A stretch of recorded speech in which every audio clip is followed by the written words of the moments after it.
Welcome to part two of Virginia's People Sold Downriver. To bring in some an additional guest, and that is Mr. Troy Vallos, who is the director of Special Collections and the Sargent Memorial Collection at the Slover Library in Norfolk. And I'm going to invite Dr. Richmond to actually lead this discussion with him. Good morning, Mr. Vallos. Hey, good morning.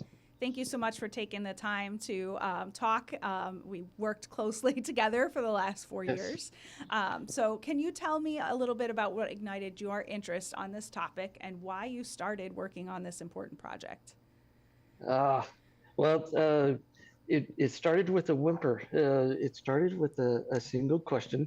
Of course, our Dr. Cassandra Newby Alexander came to me when I was still working here years ago, and we won't say how long, but basically simply asked me, where was Hall's slave jail? That she had an advertisement that said, um, come see come to me at my slave jail here on Union Street. And she wondered, well, where was that? Of course, I was like, I don't know, but let me check and see what we can find. And as I started searching, eventually I did find where it was located, which was actually the northeast corner of current day Union Street and um, the northbound lane of the St. Paul's Boulevard.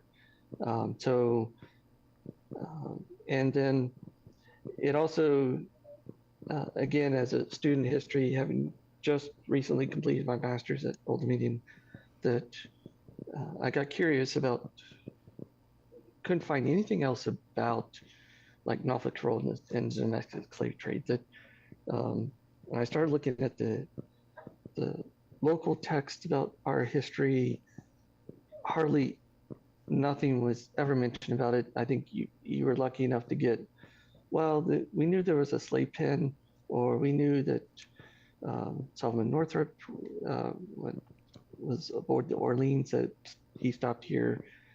They picked up a couple of slaves and they moved on. And so um, that curiosity, historical, of just trying to figure out to what extent is everything here. And I will say, going a little parallel, a couple years prior to Cassandra coming in, that um, when I was recently hired, the library director at the time mentioned to me and my other coworker that our collection here is actually is more traditional Southern history, the Confederate lost cause history as a kind of like a focus with the collection, that he recognized that we needed to ensure that we did what we could to help diversify, or at least build more connections into the collection so that people could see a fuller history of this region in this city. And so, and to one of the nicknames they have me here is the Bloodhound. So between all that, it was like, well, what can I find? And as I started digging, um, I started finding that Norfolk actually had sent the most enslaved by ship to New Orleans. Okay. So can you tell us a little bit about why Norfolk was such an important port? Yeah. So why? I think one, much as New Orleans was the gateway for the Mississippi and the Mississippi River and everything to the interior, Norfolk is also a gateway city, a gateway port. That everything coming out of Richmond, Alexandria, Petersburg, Baltimore, all has to come through Norfolk.